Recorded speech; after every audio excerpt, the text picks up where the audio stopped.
I'm excited. Starting out from scratch, showing everything from the beginning to the end of us just simply coming together with this idea. We both work out. We both count our calories. And there's so many AI tools to be able to create this instead of just consuming and purchasing an app or just utilizing someone else's creation. It's now a different age. And I think I'm excited to start this as well as other projects.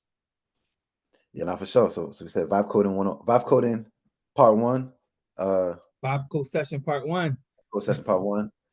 And so this came from the challenge that we started around calling it a life sprint, which Mm-hmm. includes going to the gym, number 4 times a week, uh, drinking how many 80 ounces of water? 80 ounces of water 80 ounces of water every single day, gym every four single day. times a week, meditation 15 minutes or more, and increasing our increments every week to add a Yeah, different habit different so that habits. the habits we've already informed for the first few weeks should compound and become Yeah, easier as the challenge becomes more difficult. for sure. And so then the app idea, you were working on a Notion and Yep. have put together a Notion on where we're tracking the data around what we're doing, and we're talking about what would it look like if we were to build an app around this. And as I was walking to the gym one day, I was saying to myself, I was about to download my Fitness Pal, and I was thinking, what would it look like to just build out the functionality that I need from my Fitness Pal Yep. into an app. And for me, what I was looking for was a calorie tracker because I'm counting my number of calories because I want to take in a certain amount of calories a day to meet my goals as far as lifting and everything. So my thought I had was what would it look like to build a calorie tracking app, and that would take uh, images, photos that you take of your food, be able to assess the photo to see what foods are on the plate, and then you could provide context, like written context, and then it Mm-hmm. will shoot back to you the number of calories in the food. And so we were Yep. saying maybe you should even include ask the MVP or ask the first version something more than that. And what were you thinking?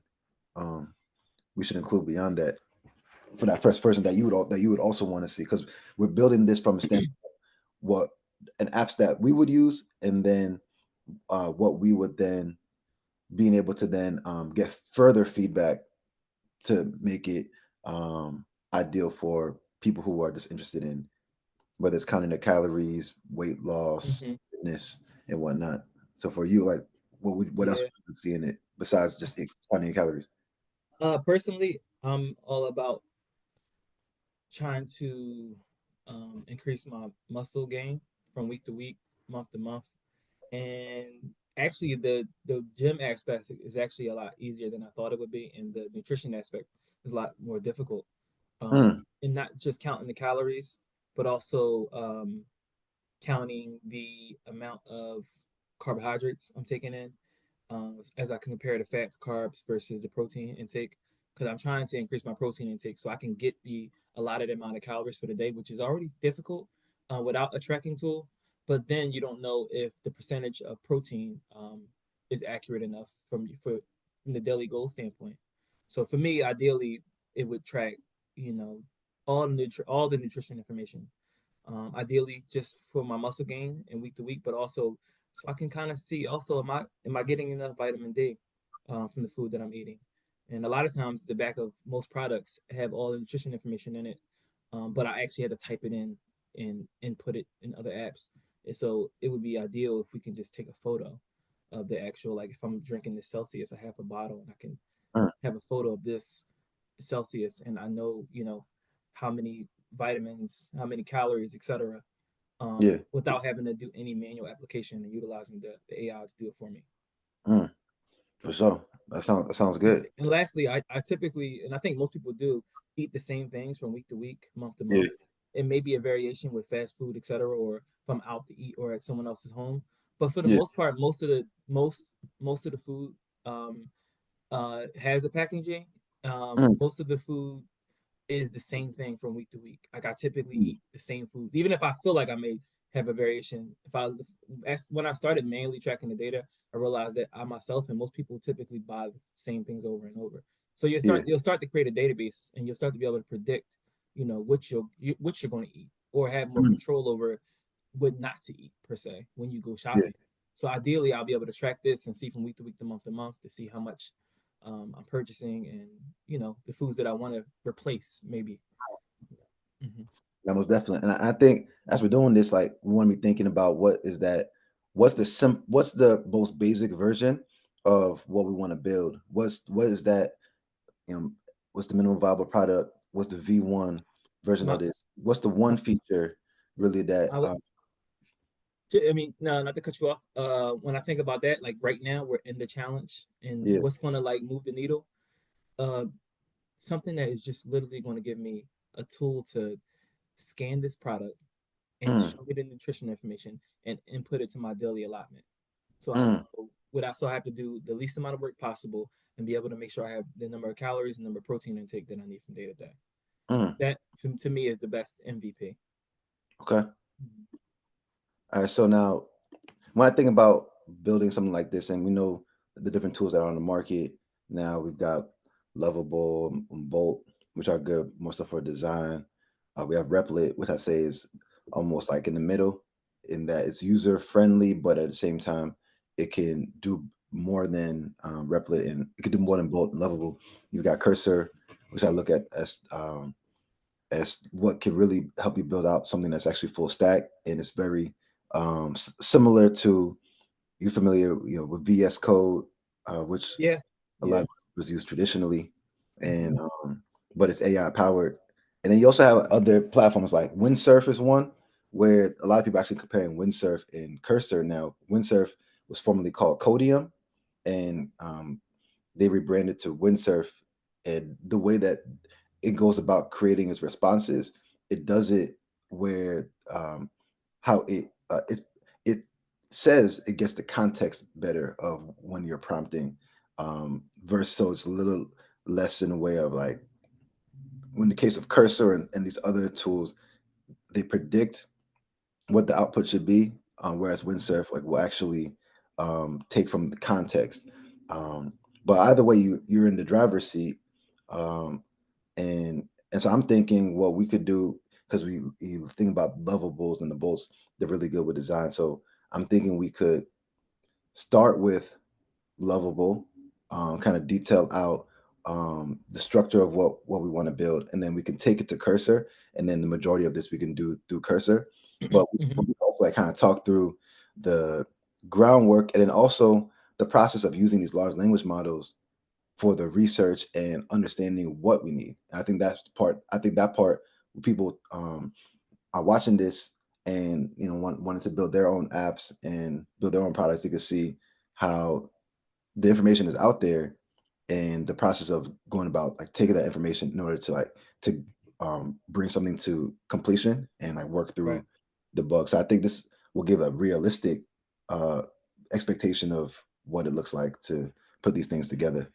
And so even I remember a conversation that we were having was about um where it's getting the information from. So I first thought I'd be thinking like, okay, large language model, it can, Mm-hmm. these large language models are already trained on massive amounts of data, but then they also have access to the web, and you see these. I mean, the APIs that are available are, for example, Claude's API is actually available now, but ChatGPT, also OpenAI, Grok's API for the latest version that is dropped, Grok 3, isn't available, but that's one way though. You can, for example, if you go onto one of these large language models right now, you can prompt for uh, how many calories are in a cheeseburger, or how many, you know, Mm-hmm. to write out the nutritional facts of a cheeseburger, and it'll give it back to you. But then you also have the traditional fitness, wellness apps and the APIs that those kinds of apps use. And Right. so comparing those two, or even determining what is the best route to take, is something that may be worth looking into. And so we've said quite a lot thus far, and I think that Mm-hmm. the first step is And I have it on my side here. I have a transcript going, so it's like everything we're saying is being written down, so we can Right. actually. And we want and we want this to be as user friendly as possible, Mm, and we also want to just be you want it to be sexy. Like we want the yeah, UI to look good and it to navigate extremely well. I we really want the product to just just feel good. I think yeah, that's going into this. yeah. So even saying that to say this is something that we want to actually bring to the market, and we Yeah. want like this is something that we intend to launch as an app that we intend to have people use.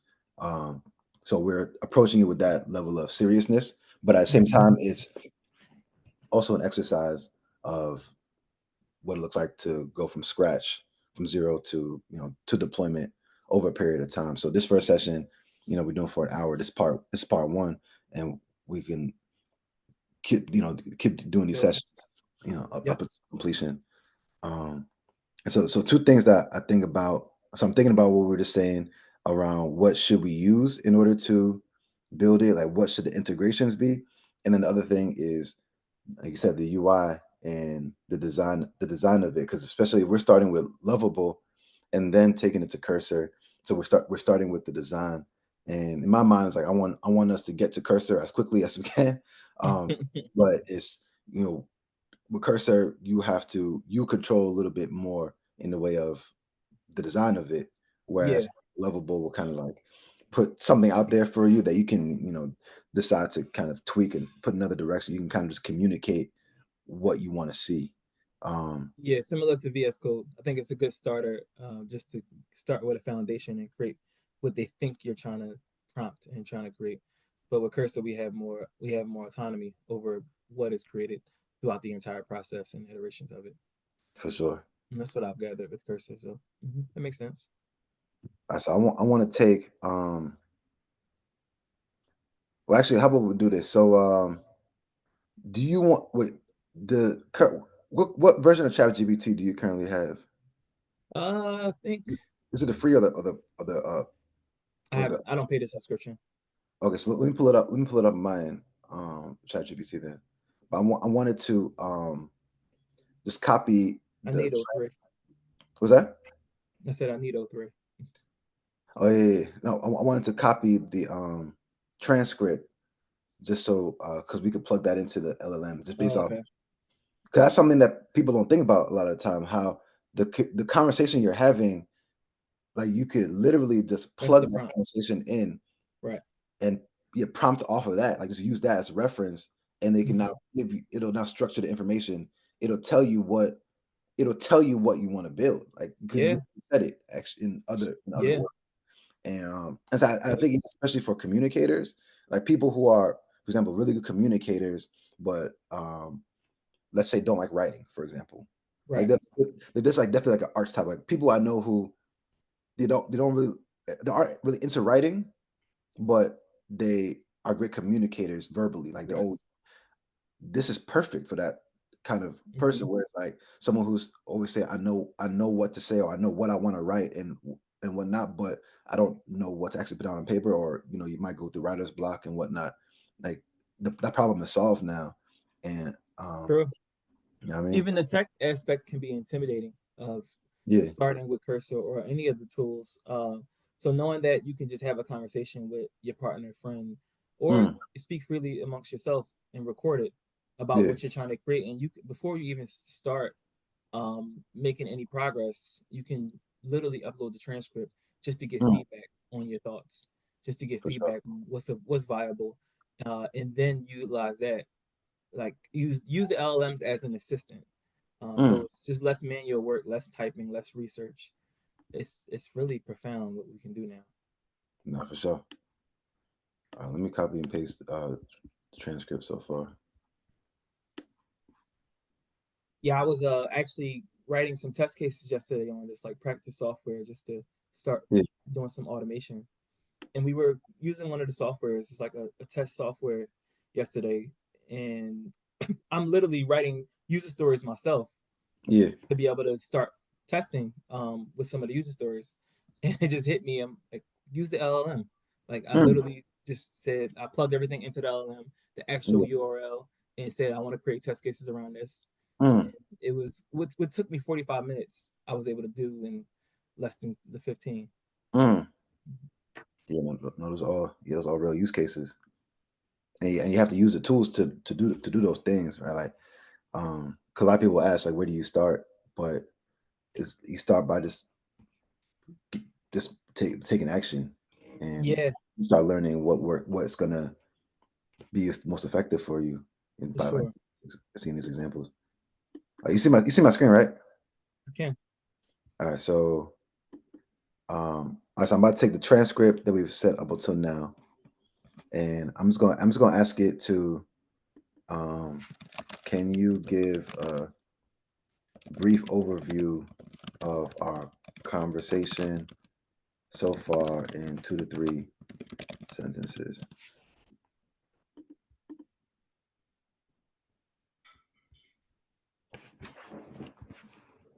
I see brainstorming, planet fitness, nutrition app that leverages AI for calorie and nutrient analysis, and so on and so forth. All right, so we've got the transcript, and even as far as what we've talked about with functionality and everything up to this point. Now I want to go on to Lovable. Should be signed in. All right, cool. I'm signed in. All right, so there are a couple things that. So before we even start with Lovable, let's talk through the some of the things that we're probably going to have to do some research on. So one thing is the integrations. So if we go back to ChatGPT and then we just read this full thing. Okay, so discussion revolves around using image recognition and large language models to analyze food items from photos and generate nutritional information.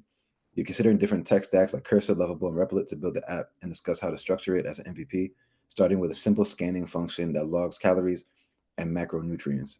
The project is part of a broader life sprint challenge you're both doing, incorporating fitness habits and personal development, and you're documenting the entire process from ideation to development. So it looks like it captured it right here. It Pretty said accurate. discussing how to structure it, starting with a simple scanning function that logs calories and like that right there is this right here is what we're looking to do right now. So this is the web version of ChatGPT, right?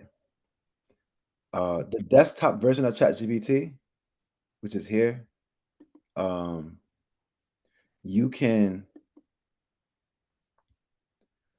use the microphone for it. The web version, you can't use a microphone for it. You can use voice, but you can't use the microphone for it. Um, And so I have this app over here called Talktastic, which will allow you to speak into the computer. And I use Talktastic for Cursor in some of these coding um, examples too, like when we're using Cursor. That'll just make it a lot quicker. So I'm actually going to use the desktop version of ChatGPT.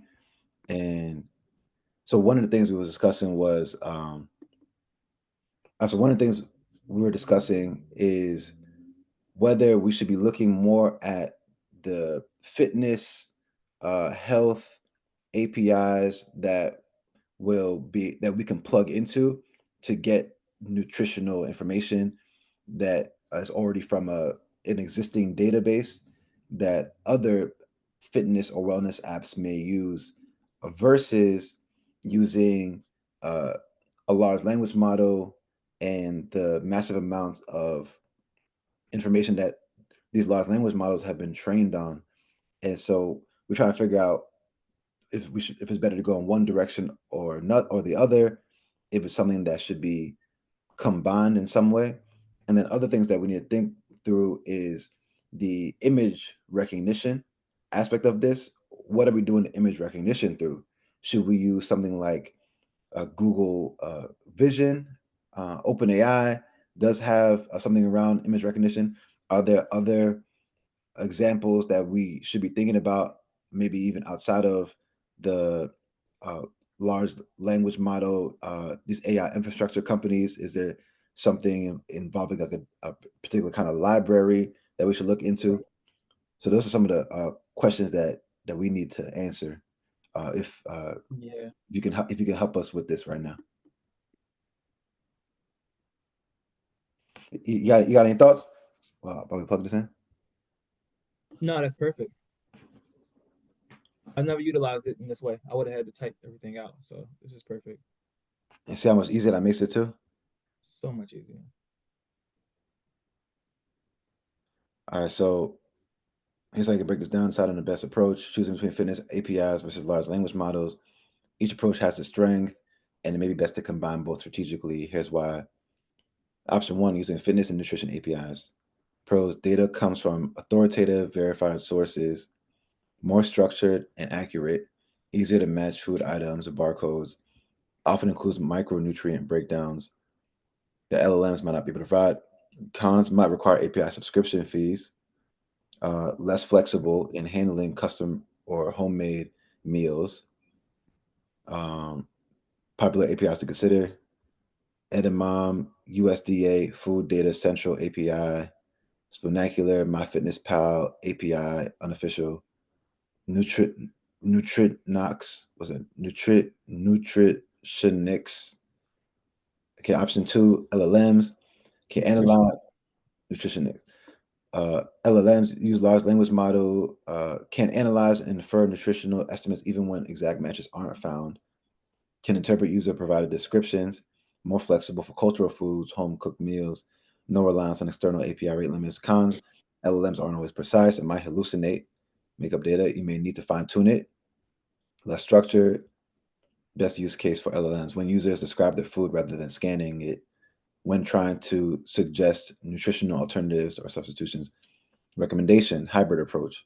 Use fitness APIs for structured, reliable data on common foods. Use LLMs to fill in gaps, estimate custom meals, and allow for natural language input. Combine results for better accuracy. If API has a food, pull structured data. If no exact match, LLM provides estimates and asks for user confirmation. Hmm, that's interesting. If no exact match, LM provides estimates and asks for user confirmation. And then That's image anyway. I'll jump in. Image recognition, which tech to use. The image recognition component is crucial for identifying food items before sending them to an API or LLM.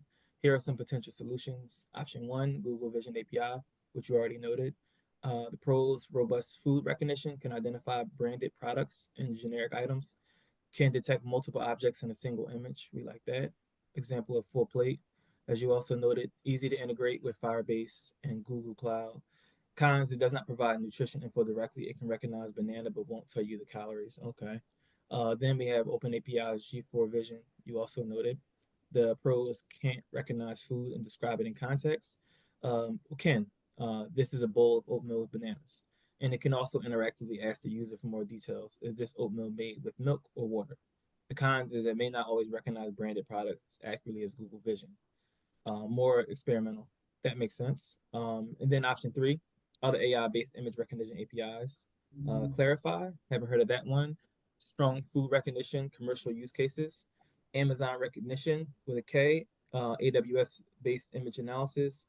Microsoft Azure computer vision, good for general image analysis, and then Food AI especially trained for food recognition, all on the cloud. So I'm sure that is something directly related for those options.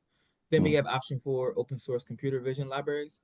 If you want more control, you can train your own image recognition model. Okay, I like that. TensorFlow and Keras with pre-trained models like MobileNet and EfficientNet. Then we have YOLO. You only look once for object detection. OpenCV and Tesseract for text recognition on nutrition labels. The recommendations they're using to conclude is use Google Vision API as a first step for structured image recognition. And if the API doesn't return a confident result, use GP4 just for support. And if needed, train a custom vision model for specific food types. Okay. Uh, Three, combining image recognition and nutrition data. Here's how these technologies could be combined. Users take a picture of food, image recognition, Google Vision API to text the items. If it recognizes a product like cornflakes, it queries the nutrition API. If it recognizes a general food like a pasta dish or spaghetti, it passes the GP4 for details. And also, if the API doesn't have the data, GPT-4 Vision suggests an approximate match, and user confirms or corrects the information, and then the data is logged into the app for tracking. Okay, that sounds good. Direct next steps: test the API results. Try Edamame or Nutritionix and see how reliable the data is. Test image recognition models. Try Google Vision versus Open API Vision for food detection. Decide how user friendly the process should be, fully automated or user confirmed. Definitely user confirmed. Think about scalability. Would you need a trained model in the future if public APIs aren't good enough? This hybrid approach ensures accuracy while leveraging AI for flexibility. All right, so some of the things that go through my mind when I see what it is detailed out here. So one thing is we want to keep it, we want it to be as simple as possible. I So agree. which means that we want to use as few APIs as we can. So if it's saying basically to pass it from this one API to the next to the next, like you got like 4 APIs. Over time, you can add more APIs, but as each API you add is a layer of complexity. Mm-hmm. Uh, so that's And the cost. and cost potentially, yeah, and cost potentially, and so that's that. And then I think it would be. I like how this said start with the Google Vision, but even there's something that said where it said Google Vision, it may not be. Oh, it says doesn't provide nutrition info directly. It can recognize banana but won't tell you the calories. But then at the same time, something like that. So maybe it's two APIs. Maybe it's Google Vision and then just the OpenAI API. Yeah, that's what it sounds like. Because if you're getting the image and you're getting the image but also providing context, then Mm-hmm. then at that point it should be able to give you back that information. But I do like what it said about the these nutrition APIs, these popular nutrition APIs. So maybe that's a place to start.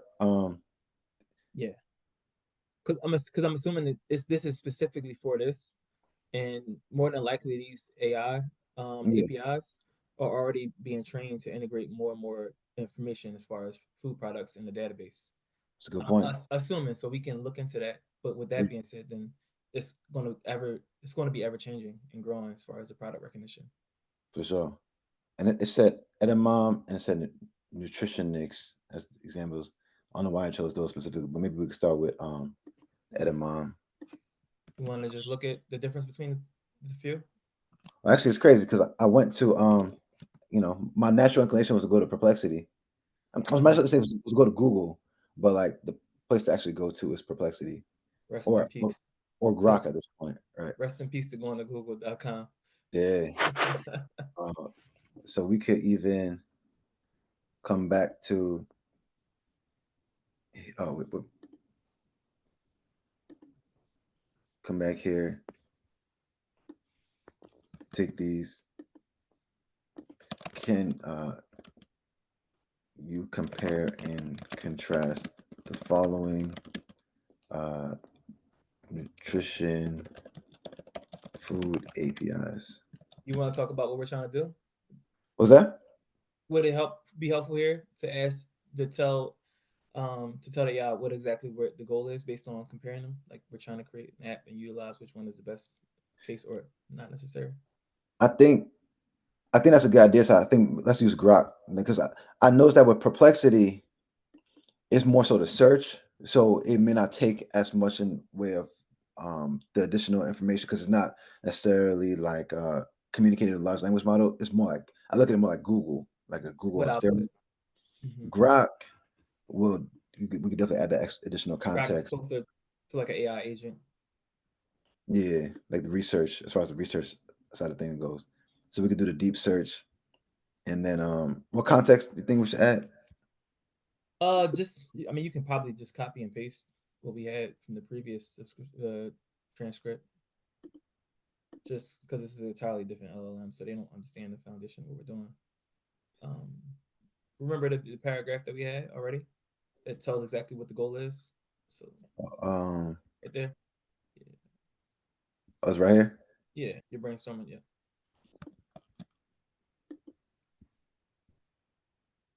like Let's see. the goal is to compare these different nutrition APIs as we're trying to accomplish X, Y, and Z.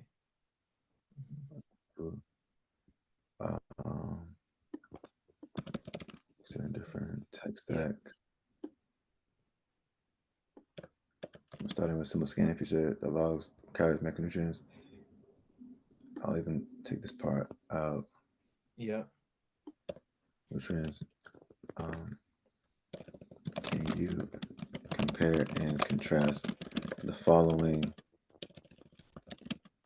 food, nutrition, APIs, and help determine what would be best to include in the web app? All right, so I'm gonna say here, Grok is very extensive with what it provides, so it could be a lot, but we'll see what. In comparison to DeepSeek. Well, DeepSeek is more so reasoning. So DeepSeek will show you the thought process of what it's how it's processing the information to then give you a response. Grok Deep Search is like Perplexity basically, but it's like Mm-hmm. Perplexity combined with the large language model. So it's searching through all these different sites and then will give you back um, basically a structured report. You see, like it's gone through 60 web pages so far. Like that's crazy.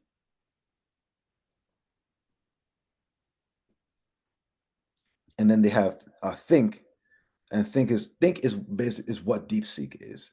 Where Think it'll show you the thought process before it responds back. Grok is the goal for Grok is to be the one-stop shop for LLMs purposes. Yeah, I think that's the goal for all of them, though. That's true, Yeah, but just Grok is literally an extension of I said Kanye of Elon Musk. for sure. Some people want it, and some people want a part of it, and some people want it all. Yeah, The yeah, Thanos. and they move fast. And they move fast. Key points. It seems likely that Edamame and Spoonacular are strong choices for a fitness and nutrition tracking app, offering large databases and advanced features, but they come at a cost. The USDA Food Data Central API is free and reliable, making it a good option if budget is a concern, though it may be less user friendly. Makes sense. Nutritionix is suitable if the app plans to include barcode scanning, which we wouldn't have, with a verified database of restaurants and packaged foods. MyFitnessPal's official API is not recommended due to reliability issues, as it's unstable and lacks official support. Research Wow. suggests that the choice depends on the app's specific needs, such as cost, ease of use, and future expansion. API comparison. Our fitness and nutrition tracking app, which uses AI for image recognition to analyze foods, requires a robust API. Edamame has a large database. Boom, boom, boom. All right, prices. All APIs except MyFitnessPal have standard RESTful interfaces, and Edamame and Spoonacular offer good developer support, while USDA might be less user friendly. USDA is free, while Edamame, Spoonacular, and Nutritionix are paid, with Spoonacular starting at $29 a month, and others requiring further inquiry. That's good to know. Edamame excels in natural language processing for detailed survey note comparing food nutrition APIs, fitness and nutrition. See, so it gives a lot of information. This is extremely helpful. Here's a breakdown right here. So it looks like Spoonacular has a freemium model. Semantic search, meal planning. Edamame is paid. I'm going. It says Spoonacular is one of the ones that recommended, right? Spoonacular and Edamame, was it? Yeah, Edamame and And Spoonacular. Nutritionix and Sonnet. But I'm we I'm should probably thinking start with free. right. So I think it's good about Spoonacular. uh,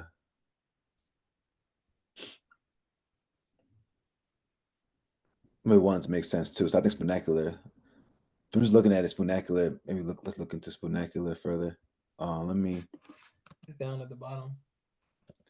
Spoonacular. I wasn't sure what I was going to direct you to though. I think this might be like an article. Or just research citation. I'll just take you directly to the site.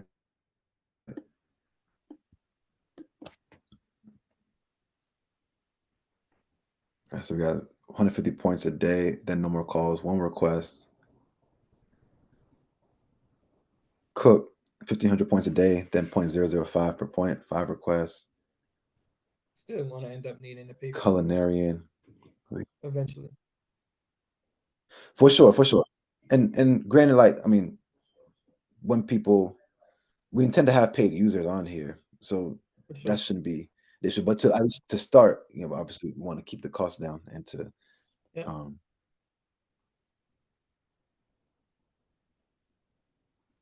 I don't know what the let's just go and make an email anyway. I know what, if I start typing, can people see what I'm typing for my password? No.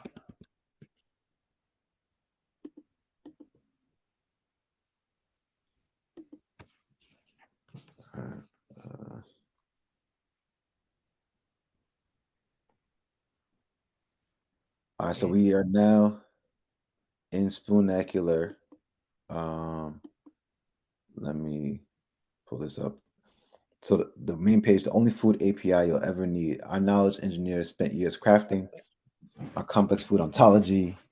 We understand nut-free muffins can contain pecans, and this looks pretty dope.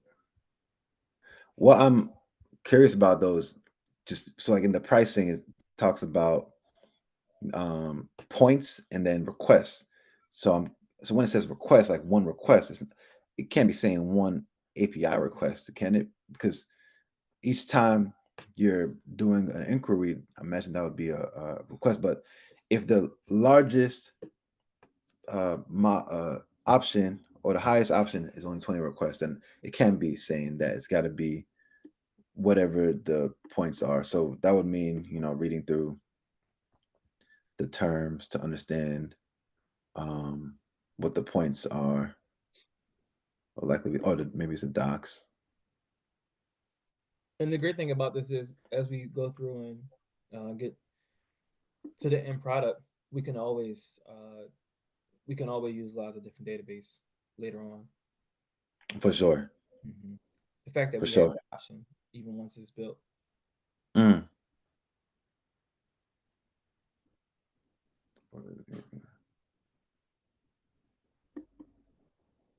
Oh, there we go, pricing.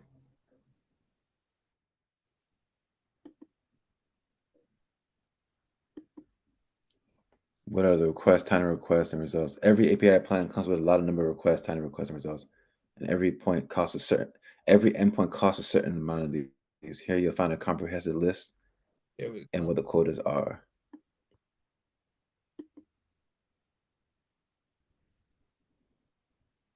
Oh, what are points right here?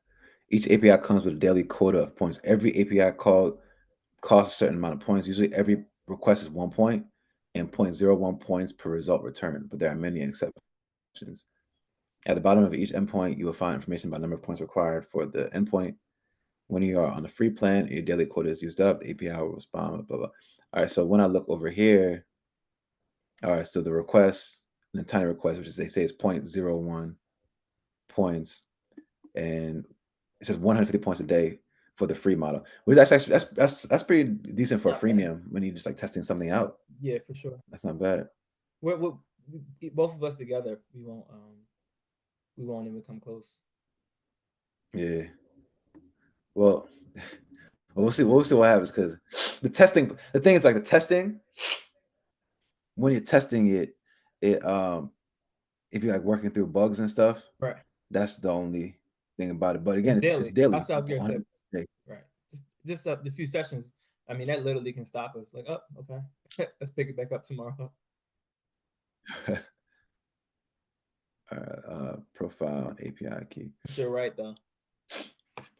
So this is something. So API key, always want to make sure that you store your API key in a safe space and don't show it to anyone. This is what will connect the app to this database, um, and so that's going to be a key part of it. See, so starting with Spoonacular sounds good to me Can we? as far as that It goes. does. Can we just give a brief?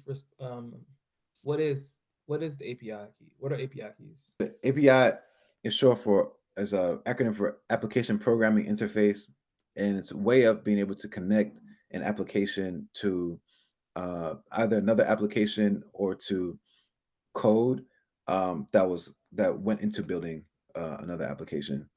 And so in this scenario, we are going to be drawing from this Spoonacular API, which hosts this database of food and nutritional facts. And so rather than having to build out our own database of food and Yeah. nutritional facts that we can call and that we can reference, we already have that built out by being able to call this food Spoonacular API.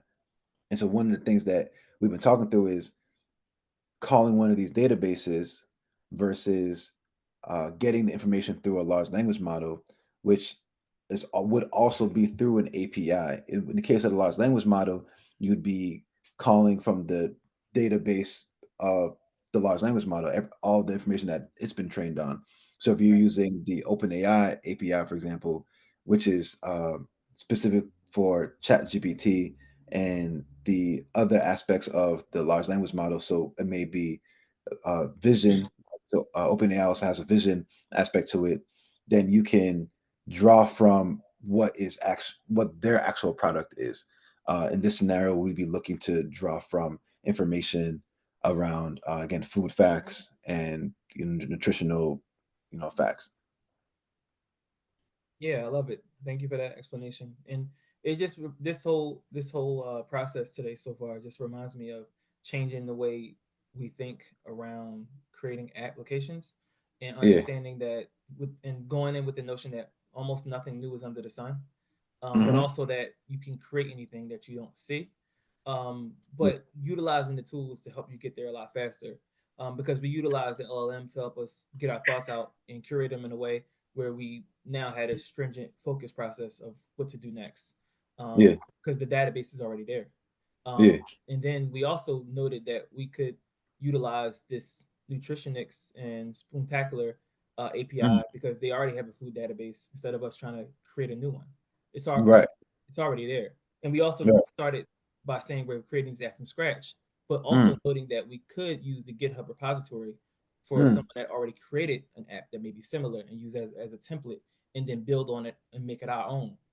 So Mm. in 90% chance there's something out there that's very similar that may have, saved 40% of the process, just to throw out a random number. But just keeping that reframe of mindset around just you can create anything and utilize what you have just to get there faster. The AIs is are just tools to be able to create faster than you ever have. For sure. No, Mhm. for sure. And so, okay, so we've done some research on the food API. If we go back to uh, ChatGPT and where we're at with this, We left off with it. Yep.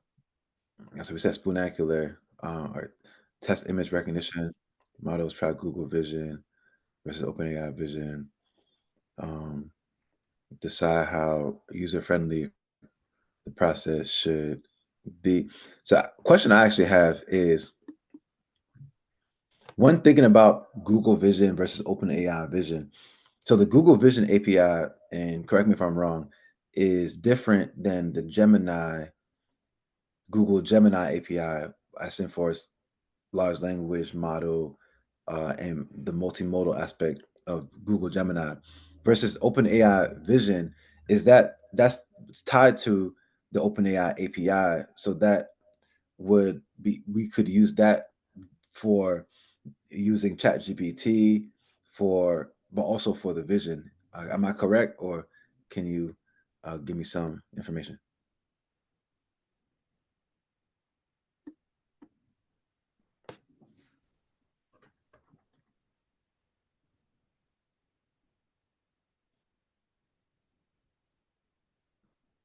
Yeah, so that would be so if we're looking to use the large language model and then the vision. So it would be the Google Vision API, but then also the Google Gemini API or the OpenAI API. So there are multiple different APIs.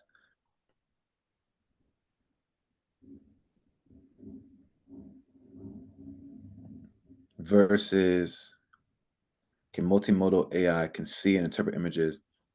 OpenAI API, full AI suite, text, image, embeddings, code, includes GPT-4, Mm-hmm. GPT-4.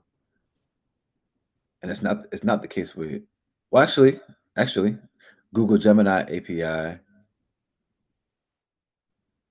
can also do the image and okay, so it looks like they both have both. OpenAI Vision allows you to upload an image and interact with it in a conversational way, similar to Google Gemini. The OpenAI API provides access to multiple AI capabilities, including text generation, embeddings, and image processing. Final comparison. Here we go.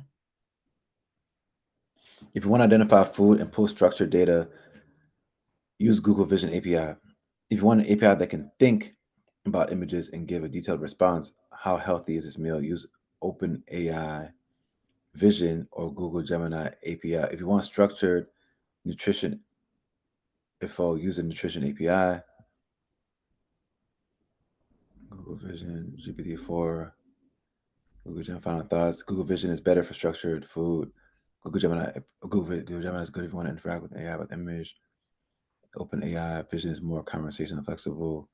You didn't mention the OpenAI API, and it sounds like both OpenAI and Google have their Vision API, and then their all encompassing AI API is for the all encompassing API.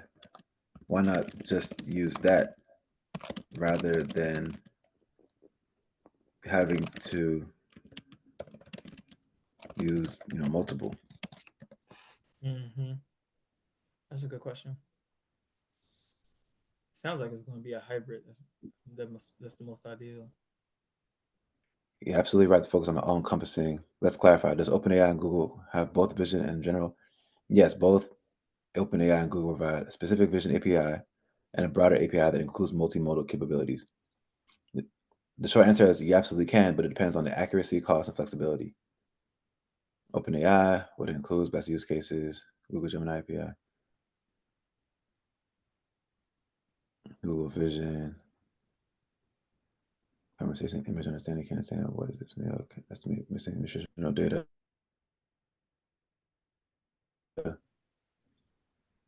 conversational food. Why not just use OpenAI API? One API for everything, multimodal, concept structured food tracking. Why not just use Google Gemini? If you want a single one, you want. So what if we're using? So okay. So where we are in our thinking right now is that we're going to draw from one of the nutrition food APIs.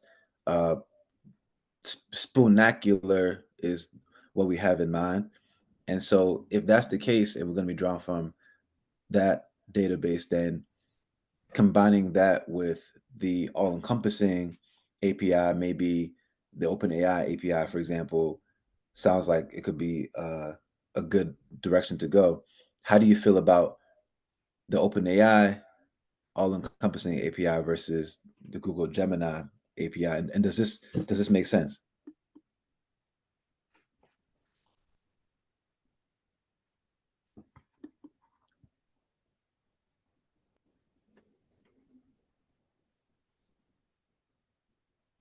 Combining Spoonacular with an all-encompassing AI API gives you structured data and AI-powered flexibility. Here's a plan to use Spoonacular for structured nutrition data. Next step is deciding whether to use OpenAI API or Google Gemini for the AI layer. Here's a breakdown of how they compare. Mm-hmm. Industry leader. Process also struggle with nuance. Sometimes struggle with nuance. More developer friendly, faster data, more restrictive, less control over responses. Fine-tune embedding support works well with third-party APIs. Also integrates well. More human-like conversations. Involves AI-based responses. You can train a custom GPT if needed, which Google Gemini doesn't currently support. Better ecosystem.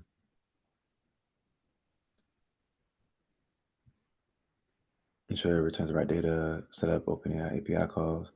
Decide if you need vision. If you want image-based, integrate GPT-4 vision. What made you not include Google Vision in the comparison? Uh, so the conversation was around, you got Google Vision and Google Gemini, Right. and you've got OpenAI Vision Mm-hmm. and OpenAI as a whole. And so I said, The all-encompassing API. yeah, so it's about the all-encompassing. So I just used OpenAI as an example. So I said I'm combining the all-encompassing API, maybe the OpenAI API, for example. Uh, then I said, how do you feel about the OpenAI all-encompassing versus the Google Gemini API, which that's the all-encompassing for Google, Which would be Google Gemini and Google Vision. which would be Google Gemini and a vision aspect to Google Gemini. Okay. So they're separate. There's the Google Gemini, and then there's Google Gemini. There's a Google, and same thing with OpenAI API. And it's from what it's saying the Google Gemini API is a little bit more restrictive. Honestly, they're both probably okay. To be honest, the Google Gemini will probably be What we're cheaper. trying to do. Was that? I said for what we're trying to do. Yeah, the Google Gemini would probably be cheaper because in general it's just significantly less expensive. But OpenAI, I mean, they're both honestly, they're probably both good, just from what I'm seeing, like from what Right. what we're looking at right here. But I mean, let's take these people's advice, and we can go with Let's take these uh people's advice. OpenAI for now. All right, so now, okay, so from here, okay, so now we know So the now we APIs. have How's that? You can go. so now we have OpenAI on Spoonacular. OpenAI Spectacular is what we're going with, and so next step is now to discuss the interfacing of it. So let's create that beginning part of the interface, at least through Lovable, and then we could take that to Cursor, set up the Cursor environment, and Okay. then we can cap off this session like that. Let's set up the And Cursor environment. why Lovable versus Replit versus V0 So a versus other tools Lovable, that aren't named? for sure. So when I think about Lovable and Lovable and Bolt, I'll look at those two similarly, in that when you prompt them, they will they will give you like a full-on design. Replit will give you something that's decent as well. Replit also is the cost structure of Replit has started to change. So now you actually, especially if you're using Replit Mm-hmm. agent, you have to um, pay for the agent. You also have to pay for the assistant based on the usage, and then you get a certain amount of credits when you start, but then like it gets cost prohibitive as you go on. But Replit is dope because Replit can be all in one, meaning that you can host it on Replit, you can build it on Replit. Like, so it's kind of preference at that point. But I look at it like Lovable and Bolt are good places to start. I've been liking Lovable more than Bolt because I feel like Lovable is just a little bit faster. Bolt, it was take a little bit longer sometimes, but they're all improving. So it's For sure. so I see Lovable as the starting point. It's really just personal preference, and then Cursor, but Cursor really being the place where the majority of the work For is sure. getting. That's the end goal. And what about the Lovable? Okay, when we get there, using some kind of design template versus just prompting for the design. So when I think about that, I will be thinking about if there are any existing apps out there that you already like, or that you're inspired by for Right. what we're looking to build. So you can provide that to Lovable so that it can it can reference that, whether it's a site or a screenshot. In this scenario, I don't have anything in mind, but I don't know if you have something in mind, and we could No, always. well, so my that's why I was asking this question because if it was Mhm. because my thought process would be to prompt the LLM to give me some examples based on Mm, what we've already conjured up of what we're trying to design. So yeah. now just prompting LLM to based on just the design aspect of things. Are Hmm. there any other examples out there for sites that I can utilize that I may want to use as a template that have an amazing interface, etc. And then look at those examples and decide that may either help me that may either be utilized to put into Lovable Hmm. for a starting gauge for the design, or just give me ideas of what I'm Mm. prompting, so what I want the design to look like. That's a good idea. That's a good idea. Mm-hmm. Um, can you say it again? Uh, okay. I would like to, based on our goal for this application, I would like to find if there are any other sites or applications out there that have a user-friendly and sleek, sexy interface that I can use as an example for what I'm trying to build through this application. I simply want to find applications that are already out there that entail some of the things that I want to conclude, and just give me some examples so I can utilize them for this design aspect. And this is, again, mainly for the design aspect of the application that we're trying to create, if that makes sense.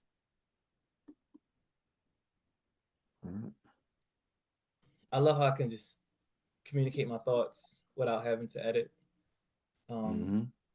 and they can pick it up so quickly.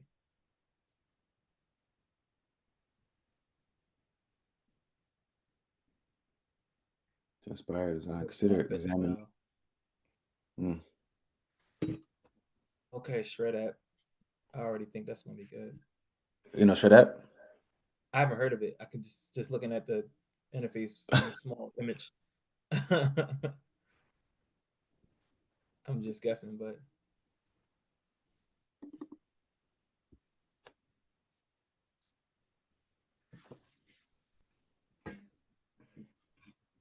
and Food Visor. I like what they have there. Okay, shred app looks like it's Mm. more for working out. Yeah. The aesthetic, it's a nice aesthetic though. It is.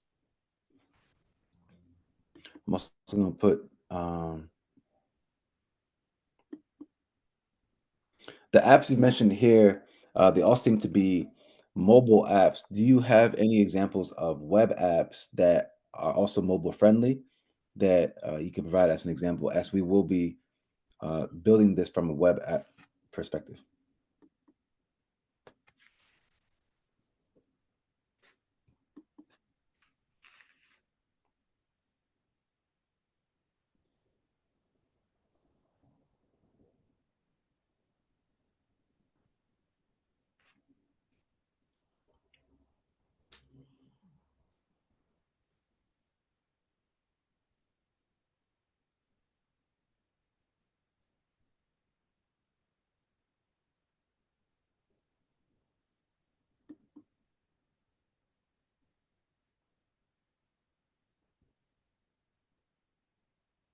Mm.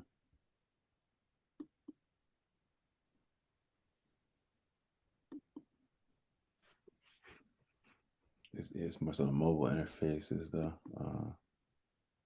The first one was a web interface, Fitbit. I mean, we all know Fitbit. Mm-hmm. I don't know how. I don't know. You wanna prompt it this to give us something more specific around nutrition, and not a hybrid of nutrition and fitness.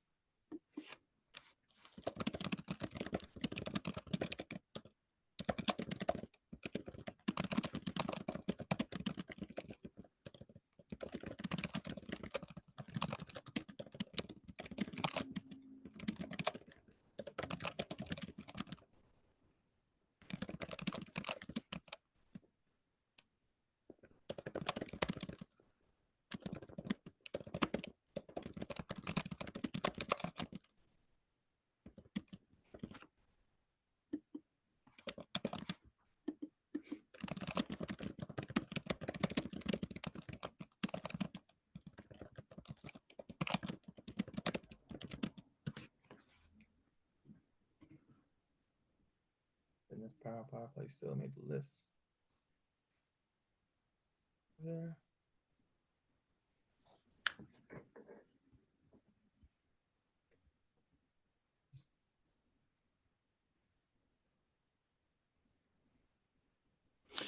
Interesting. There's actually I can't remember the name of it. There's one site that I was using where you can text.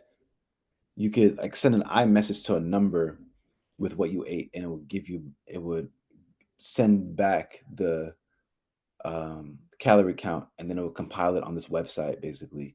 Um, I can't remember the name of the site though. But these are given largely mobile type of experiences.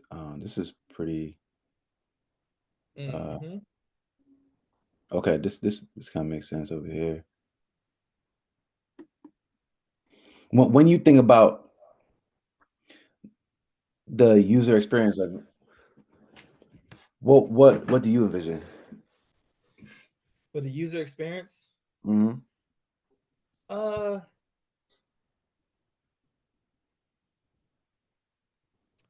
something I, that uh, I don't. I mean, let me not think about the end user experience because right.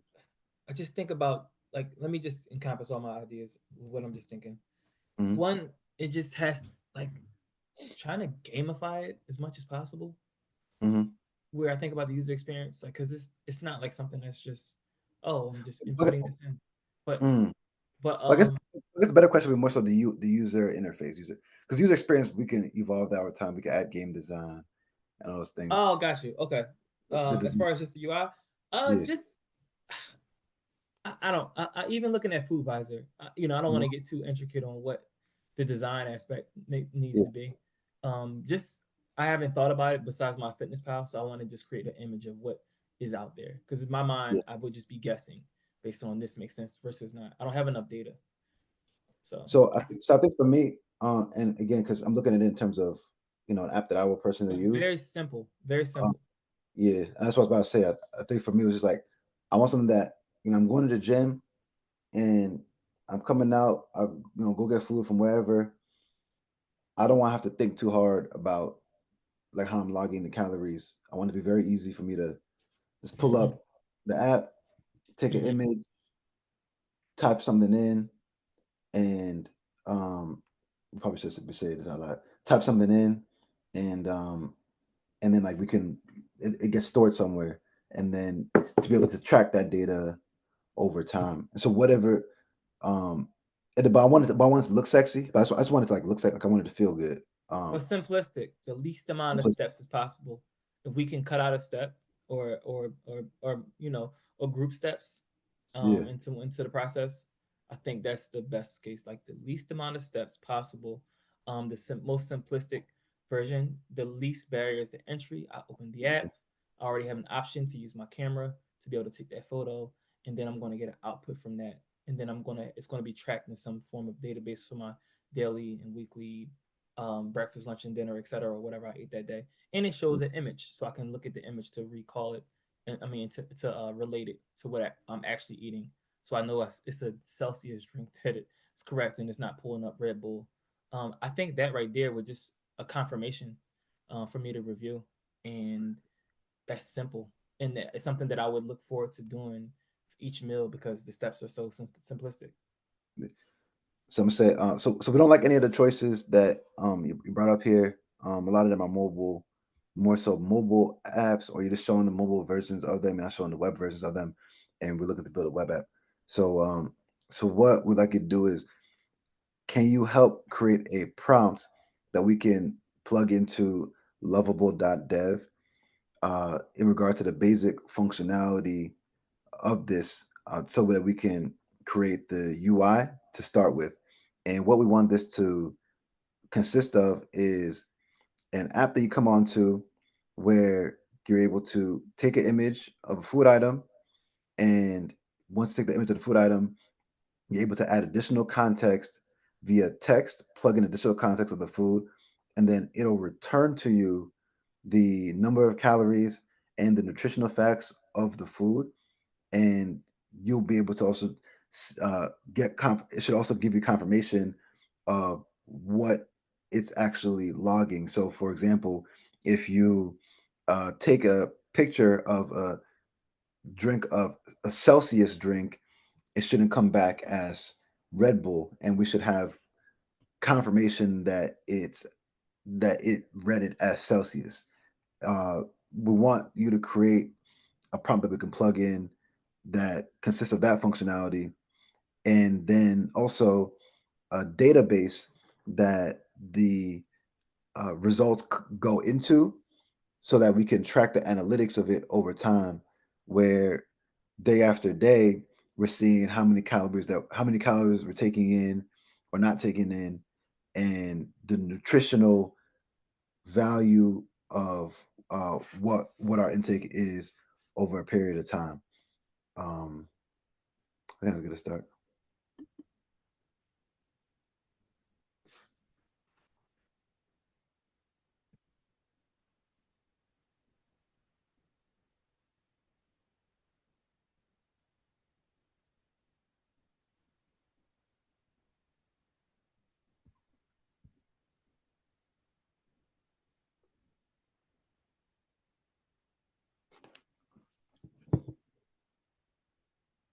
I'm surprised my fitness pal wasn't as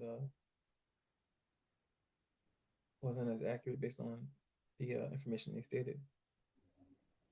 Oh, that as far as the API and all that, or as far Yeah, as yeah, they basically stated that you're going to have more issues with inconsistencies with my fitness pal in comparison to the others. yeah, they did.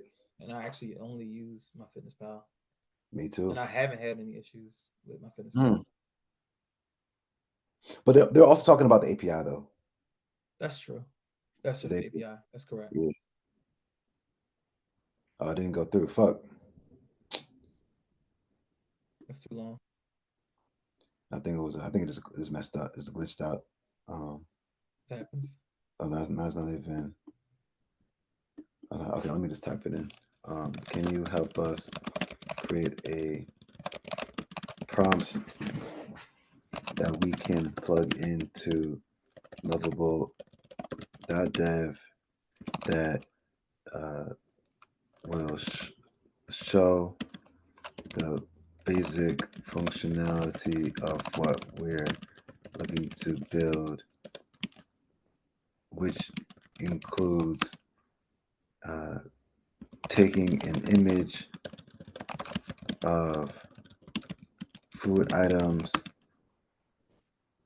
and then get and then once the image is taken, we can add our own text context, um,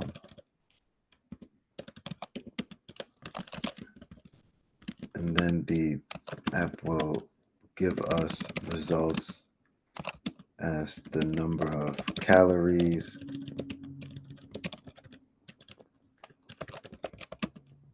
number of total calories, and the nutritional value of what the image is slash what we describe: protein, fats, carbs, etc. Macronutrients. Macronutrients, and then we also need an interface for a dashboard or area where we can track the analytics over time, where it shows the calorie intake and the macronutrients. Um, I think oh, similar to my fitness pal, we wanted to track from day to day. uh, on, in a day to day basis, So it refreshes daily. and so it refreshes. Yeah, I remember this is also we're getting like the basic interface. So when we start getting into like the Oh yeah. That's right. taking This yeah, is that's this just the UI. You're right. yeah. Mhm. Let's leave it at that for now. When we get into cursor, that's when we start doing a Right. lot of Already, noise. yeah, we're not even prompting for programming or nothing yet. We're just trying to dress it up and make it look sexy. Yeah.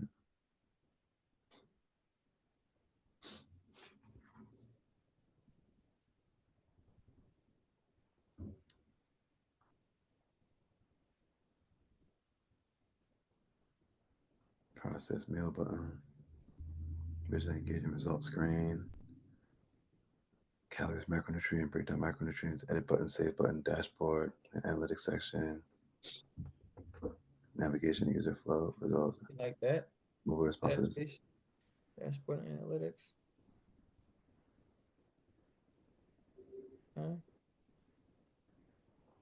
User uploads, take a photo, image, boom. Create a modern based nutrition tracking application with intuitive interface. The app should allow you to upload, take a photo. Boom, boom. That's where you guys should be more responsive. Page. All right, so we're gonna copy this, take that to Lovable, Lovable.net. .dev. and then I want to put also before the UI should be clean, modern, web-based, but also mobile responsive, and then do not include auth, so that so there's no like login screen or anything, which could just gonna complicate things in the beginning. Mm-hmm. We got that in later. Why is that? Because if you include auth, then um, it may bring you back the UI for the login, the home login screen, and then but there's no actual authentication that's been created yet. So then you're not going to Right. be able to look at the actual UI, and then you got to like actually try to create some sort of like dummy authentication. So it's easier to just like not even include it at all yet, and then when we get further into the app, we can include the authentication, and And that's then something that the average user wouldn't know unless they already ran into that roadblock. right, that's something the average user wouldn't know, and it's something that for whoever is tuning in, um, just take it into consideration because it'll just make things a little bit smoother for you. Right.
You know what programming language is being utilized here? It's crazy. I was just thinking that. I was like, I'm not sure what it did it in, so can we can prompt about that. But I was this only is cool. thinking It's Python. very Open. simple. What's that? I was thinking Python, just only for I don't think it's Python. No, I don't think so either. No, I was thinking us prompting it to utilize Python code. Only thing about Python is like, interestingly, Python is the language I've had the most trouble with Okay. when building, because for whatever reason, and it's been okay sometimes with JavaScript. some of these scripts. It's been okay sometimes with Python and like doing scripts, but a lot of times you'll get these like really small errors. Like you'll get a lot of syntax errors Syntax errors. Hmm. that you don't get with uh, JavaScript and the other programming languages when you're and because you're creating this with prompting, it ends up getting very frustrating. Where it's like you can one shot, a couple of shots, as a nice couple of prompts, and get an output you're looking for with another language. And whereas with Python, sometimes it's like you're just like going around in circles. Whereas you actually would think would be a little bit, you think it would be more straightforward with Python, but Right. I think it's probably just how the AI handles it. But that's also why it's dope now that Claude just launched Sonnet 3.7. So who knows? Maybe that's not even an issue anymore. But uh, That's true. this application is built using TypeScript and React. Here's a breakdown of the main technologies used. A strongly typed programming language that builds on JavaScript, providing additional syntax. Yeah, JavaScript. Tailwind CSS by shots. Okay, this is good. Import okay, cool. Track meal and then dashboard. It's very simple. Very simple. The, um, and then we could. How do you feel like this is to start with? Like this is just to start with. Just like have something to go off of. Um, This is good to start with, and then we go back it's into the design. Like maybe the yeah. background might be something colorful with some image of food, etc., just to make it, more just more attractive. Okay. But as far as just the foundation, this is great. Background color of more dark, modern, sexy aesthetic. Yeah, for sure. Like we can add in all that stuff as we go on. Yeah, Maybe let's just add this part. but this is the important piece. I'm trying to think what else could be. Uh,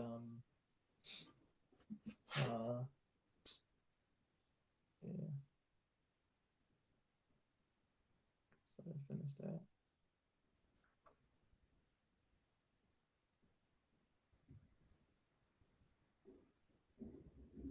And do we need to upload any photos because it's just gonna be taking the photo? I guess if yeah, because Yeah, someone might have already taken the photo and they want to upload it from their phone. like later on or something. Yeah, like if I take a photo and I left somewhere, you still want the option to, okay, let me update that Chipotle from earlier. Uh, Track nutrition precision. Um, Because if you leave McDonald's, then mhm. that food is in the trash. So you might, I don't know, take a, but you also could describe your meal. So I think all three options. Yeah, for sure. Because that's why I would do in that scenario. I would just describe them. But I guess yeah, I guess this makes sense. This makes sense. All Right. right. Um, all right. So next, we want to download this. But Lovable was already connected to Superbase. Now, so Lovable has a Superbase integration, so you can connect Superbase I'm to sorry, Lovable. it's already integrated with Superbase. Um, what it yeah they have an integration, they make it easy to integrate it. So you can like So you basically can like still integrate with Firebase, but they just make it easier to integrate with Superbase. um, can you integrate with Firebase? I'm pretty sure you can. It may be difficult to do, but I'm pretty sure you can. Right. Superbase you definitely can. But that's also why when it comes to rolling out front end applications, you can do it with Lovable. But then when it comes to back end, database storage, all these other things, it starts just getting harder because of that. Yeah. But because they have the Superbase integration, you can actually build out a full stack app just within Lovable. Right. Um, However, at this point is where I'm Which is like, not necessary for us because we're going to take this and take the code and put it in Cursor anyway. right, Okay. yeah. Uh, Let's see what's just the mobile over here. All right, so I wanted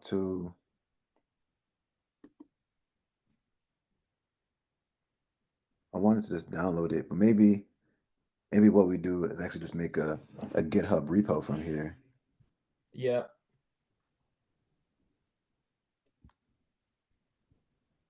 Transfer this repository to your GitHub to collaborate and edit your code.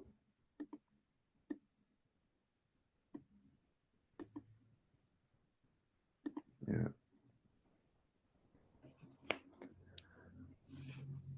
A GitHub repository is not under your account. Perfect. So now let's open up Cursor and then we'll be done for the session. But I'm excited to get into Cursor because I'm not sure if Cursor is gonna have the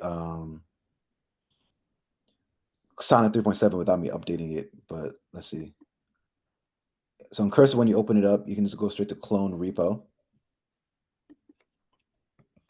and then copy in what the repository is, hit enter.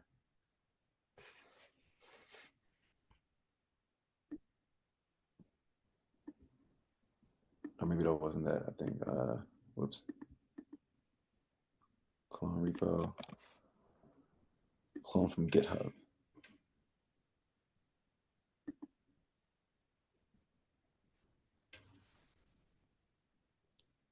Select this.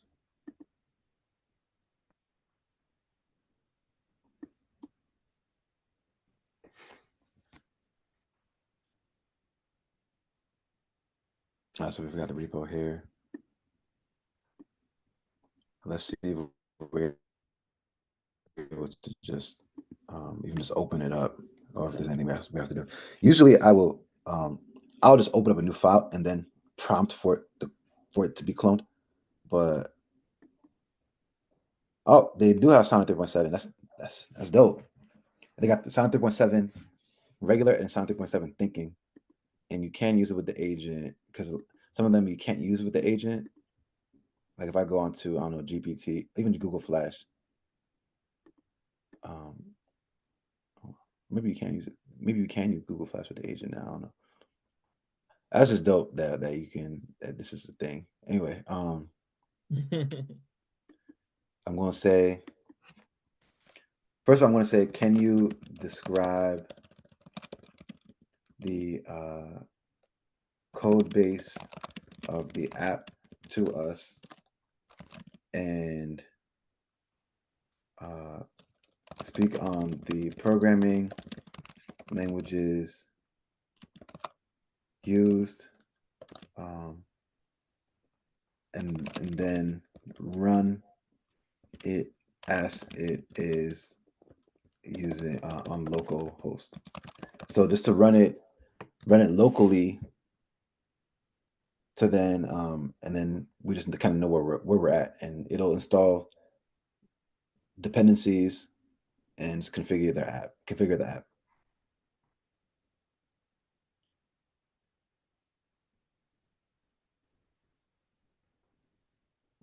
So we're using Sonnet 3.7. This is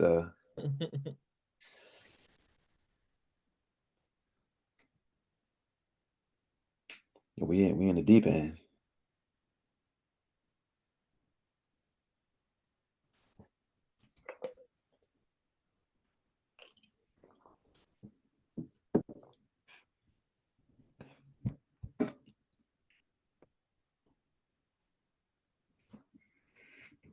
So try to run it, but then it says we didn't install the dependencies, but it didn't.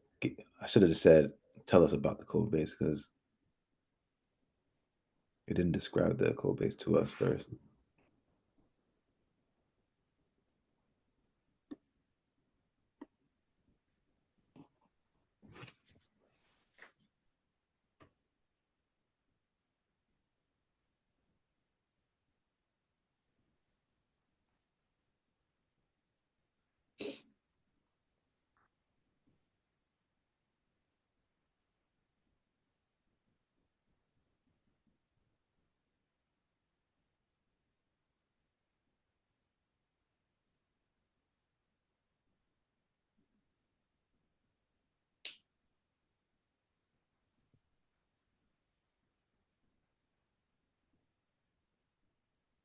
maybe while I was even doing that, we can go on to Perplexity, ask it, can you tell us about the newly released Claude Sonnet 3.7? You'll see in cursor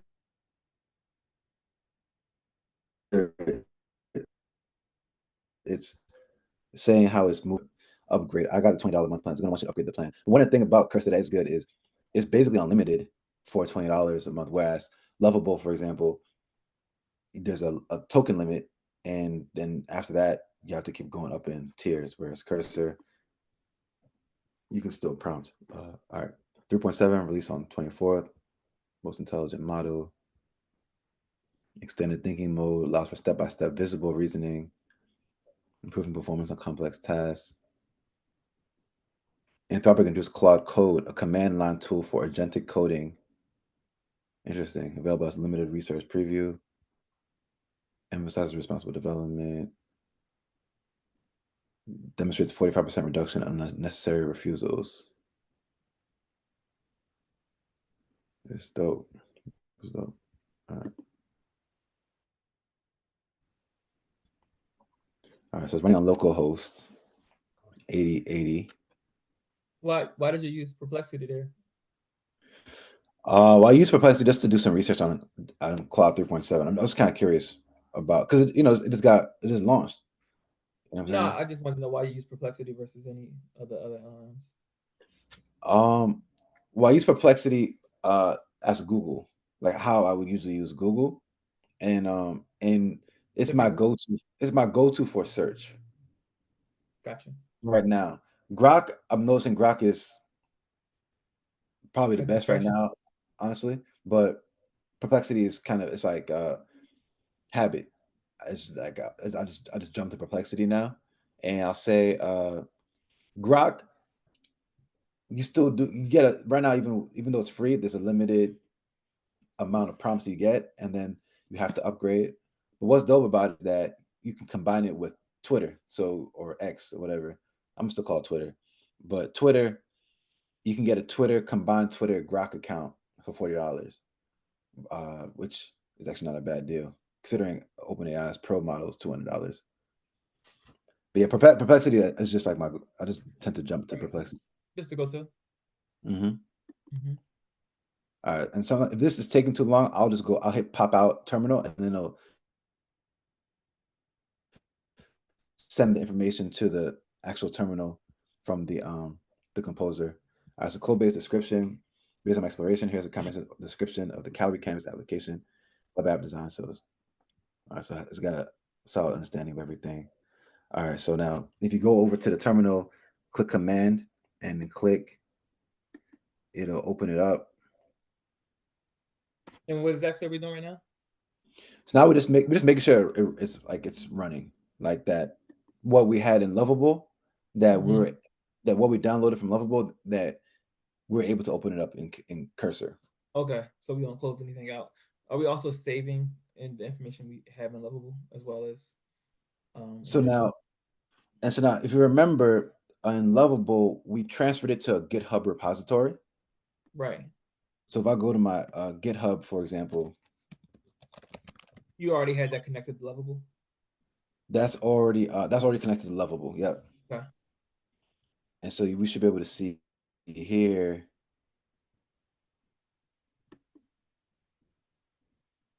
Calorie Canvas updated 8 minutes ago. And so we've got the app that was originally built in Lovable. And so now, so we've got the project opened up in here. We can just close it, open it back up, and start from where we left off. But if for whatever reason we were to lose a file, we could always now just clone it back from the GitHub repo and then continue from there. So I'll Okay. say this is a good place to stop. The next Yep. step will be actually starting to to build it out, integrating the APIs, and making it also thinking about the mobile responsive aspect of it because that's going to be an important piece too, since we will be using it from our phones as well. Um, Making sure that that's connected as well. But this is productive. What do you think? It was very productive. Yeah, For me, I mean, for me, yeah, starting out, I've researched a lot of these tools, played yeah, around with them, but the yeah, actual, to actually start building with it is yeah, completely different. Um, and I guess my biggest takeaways, I actually wrote a few down. It's just to me, like the thinking aspect of it. It's just like mm, literally shifting my mindset because you're essentially being like a visionary for like yeah, creation here.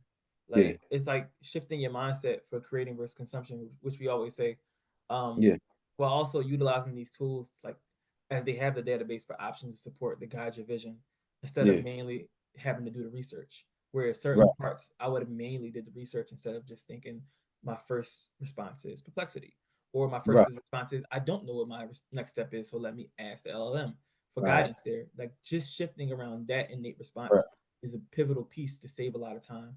Yeah, And then like shifting the mindset to like everyone's an AI engineer now. yeah, Because no mm, matter once you put a prompt in, you are an AI engineer. yeah. So it's essentially like largely being a prompt engineer.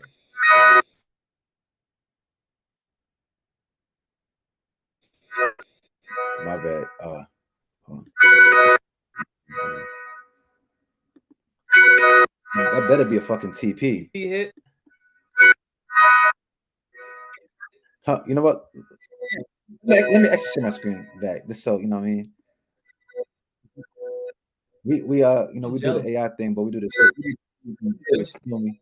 you shorter than Q? No, no, no. Or you want You see long my and screen? gold? You want long Yeah. and gold or shorter than Q? Look, what I say. I said you want long and gold or shorter than Q.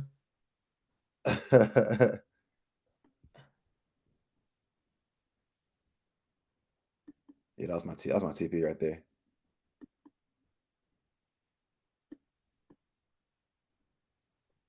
Which account is this for?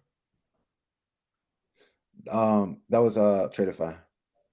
Oh, Tradeify, yeah. My day trading account. Gotcha. Let's go. We like that. It's a, Well, what's the better it's way to a, end the session? I don't even we can stop huh? there. I said, what better way to end the session? Yeah, It's yeah. one way and another. That's a fact. Um, Yeah, oh yeah, my and another part I because this is notes I took for myself too. yeah, Throughout this process, like starting out, it makes sense to take notes along the way yeah. with the assumption that errors will happen, like in For sure, different steps. for sure. So you want to document the experience and process as Mm, like largely like a framework for yourself. Because yeah. if you can create one application and you'll essentially create your own template of how to create future applications, Mm, which tools to use, how to utilize them, um, and then you'll have your own database of mm, the highly functional prompts. So I look at the yeah, prompts like a query if I was a mm, SQL developer, yeah, where my previous experience working for a software project at Oracle, I would mm, hold queries that would allow me to get to different functions, start applications faster. So I yeah, look at this as I probably will have a template of prompts that make sense, that are highly functional, that allow yeah. me to get to certain answers where I'm just input and outputting based on what I'm Mm, doing.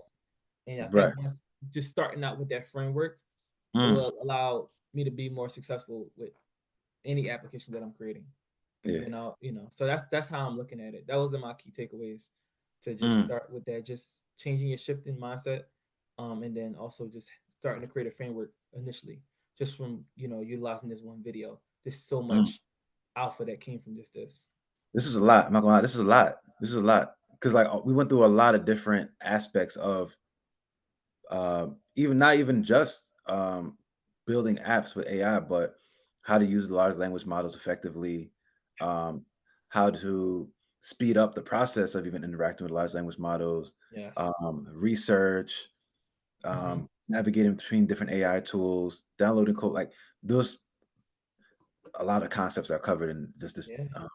2 hours. This is a lot of value. Software tool integration, Yeah, understanding what the APIs are used for, different yeah, databases that you can utilize. Yeah. Super base was fire. It's yeah, so many different things. Um, yeah, So let's get ready for Vibe Session Part 2. I'm excited. I'm gonna I'm excited. Let me get ready for the gym so I can track this So, data. so